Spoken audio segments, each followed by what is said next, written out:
Now, we've just got some more details about the death of 3 Kiwi soldiers in Afghanistan. Let's go back to political reporter Michael Parkin in Wellington. Michael, what have you found out? That one of those to have lost their lives in Afghanistan overnight is a female. That is a female soldier. Now, I'm not enough of a military historian, but that is certainly a first for Afghanistan and may in fact turn out to be the first female we have lost in combat as a New Zealand Defence Force. Just for some background information, usually females within these patrols serve the role as medic. In often cases that can double up as a role as a driver as well, and this would fit in with the understanding that this was one vehicle that was taken out. So really sad news there. New Zealand is somewhat unique in the sense that it allows female soldiers to be on the so-called front line. It's a stance only recently adopted by Australia, but if this is in fact the first female combat loss New Zealand has ever suffered, that really just adds to what is already a dark day. Absolutely. Now, we're going to be hearing from the Prime Minister in a wee while for more details on this. And we've talked about this quite a lot this morning, Michael, but the bottom line here is that any early withdrawal won't really be, any thoughts of an early withdrawal won't be affected by this tragic incident. No, it doesn't seem as though it can be really. The logistics simply in getting all the people and all the equipment out of Afghanistan in time would drag us into the new year. The next opportunity to do that would be when the PRT rotates, would sort of be early in the new year. So I think you're going to see the government adopt that line. Just on that female soldier, we do expect the names of all 3 involved to be released at that press conference at 11:30. Now, we've had a lot of feedback this morning, Michael, initially saying we've got to get out. This is ridiculous. 5 troops in 2 weeks, with the situation arguably becoming more and more dangerous the closer we get to that withdrawal. Yet, more recently, some of the feedback's been about, that if we pull out now, the lives lost were in a way for nothing, that we've got to see this through. We've got to finish what has been started. And also that those troops going, this is what they know the reality is. And we've heard from some troops who've actually come back from there saying, you've got to show more respect. These guys are doing the hard yards for New Zealand. That's right, and I think that's the really important thing to remember here is that these soldiers chose to take up this line of work. They chose to go there. In many cases, they're enthusiastic and they want to go. This is the top end of New Zealand's military operations. They know the risks and they still want to be there, and we do have to respect that. They don't like to get caught up in the politics of it all. They're there for their mates, doing what they can do, and we need to appreciate that this is the life that they chose. Yep, they're doing it for their mates and for their country. Michael Parkin, thank you very much indeed. I'd like to start today by saying a few words, and I'll hand over to the Defence Minister, Jonathan Coleman, followed by the Chief of Defence Force, Lieutenant General Rhys Jones, to say a few words, and then, of course, we'll take any questions that you might have. It was with enormous sadness and a heavy heart that I learnt yesterday that 3 brave New Zealand soldiers had been killed in the northeast of Bamiyan province in Afghanistan. Corporal Luke Tamatea, aged 31, Lance Corporal Jacinda Baker, aged 26, and Private Richard Harris, aged 21, were killed when their vehicle was hit by a massive improvised explosive device, IED, northwest of Doabe on the road to Ramiro at about 9:20 a.m. Afghanistan time yesterday. Lieutenant General Rhys Jones will give you more details about the 3 soldiers shortly. This latest incident comes almost 2 weeks to the day after Lance Corporals Prali Dara and Rory Malone were killed in action in the heavy firefight in the northeast region of Bamiyan province. Our thoughts and condolences are with the families and friends of those killed during this incredibly difficult time as they try to come to terms with the enormous grief. Our thoughts are also with the courageous members of the New Zealand Provincial Reconstruction Team currently serving in Afghanistan as they try to deal with the blows they have endured over recent weeks with the tragic loss of 5 of their teammates. The death of these brave young soldiers yesterday brings the total number of New Zealand soldiers who have lost their lives in Afghanistan to 10. Each and every one of these soldiers leaves behind a family and loved ones. I'd like to reassure them that their sacrifice will not be forgotten, and they will always be remembered by all New Zealanders. These soldiers have selflessly given their lives in the effort to restore stability to the Bamiyan province. The flags on the Parliament forecourt are once again flying at half-mast today in recognition of the ultimate sacrifice these brave young soldiers have made serving their country. They will also fly at half-mast on the days of their funerals.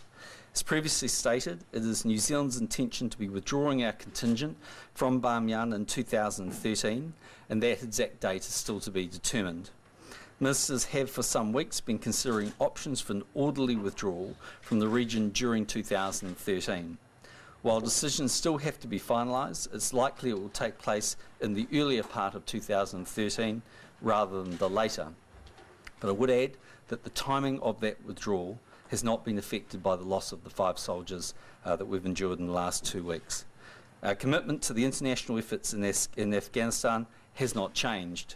Our presence in the country, since we first sent troops there in 2003, has made a substantial difference to the lives of people. Before I provide you with more detail on the 3 service people killed in Afghanistan and outline a little bit of the details surrounding the incident, I wish to extend my sincere condolences to their families.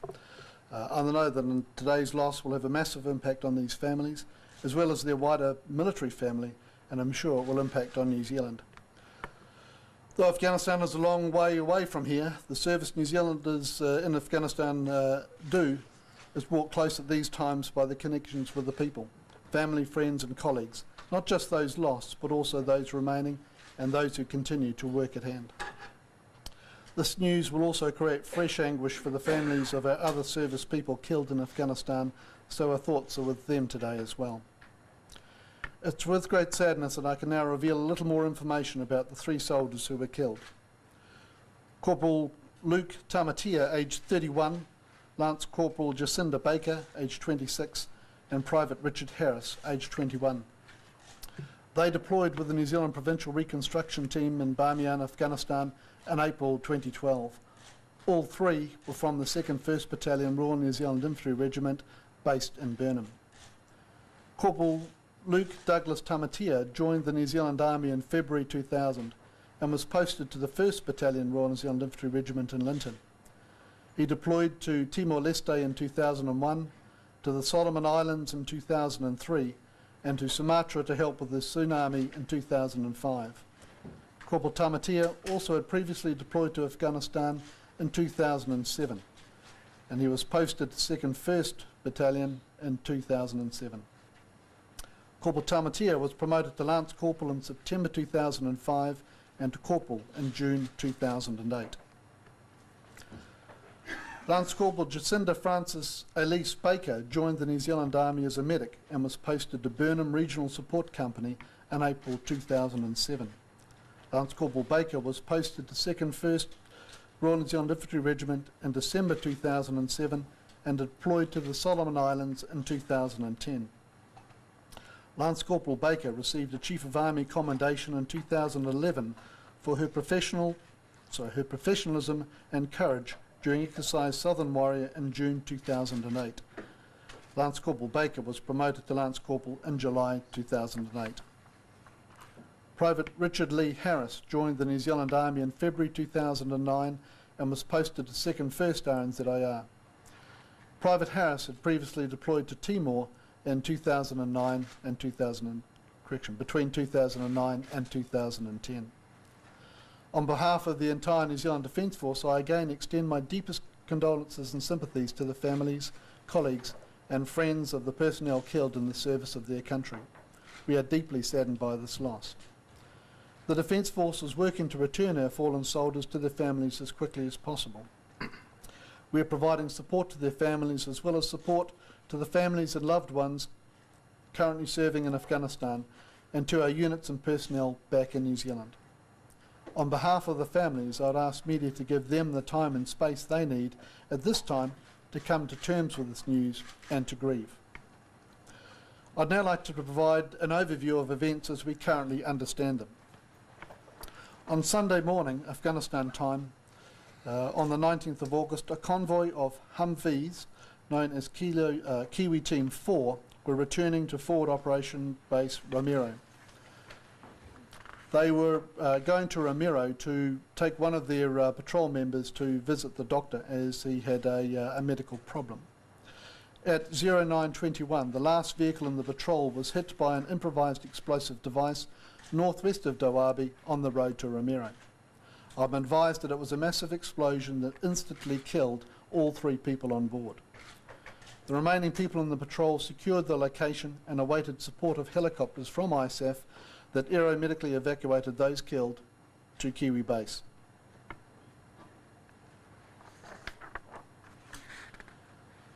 As Chief of Defence Force, I remain proud of the work that we're doing in Afghanistan. Our mission and mandate is to provide the secure conditions which the other agencies and governments, NGOs and aid workers can operate effectively, helping to improve the lot of ordinary Afghanistans and to support the local community. Those ongoing projects are testimony to the success of the PRT. We can now take some questions if you have any.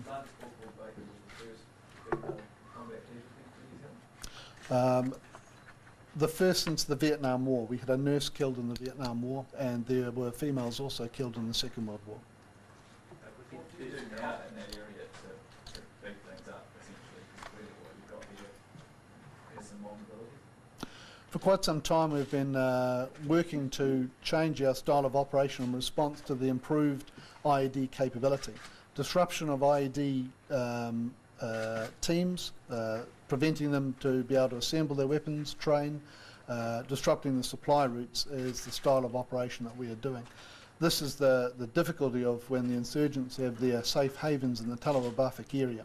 And so our style of operation is to continue gathering the intelligence to build up a bigger picture of that network and to be able to disrupt it, as well as to improve the protection of our patrols through increased capabilities to detect IEDs, to disarm them, and to learn our lessons every time an IED is exploded or found, about the conditions, the capabilities of those, and to see whether it changes our tactics. So it's a constant evolution of our approach to counter the threat, which is also growing, and also countering their developing tactics to counter our tactics.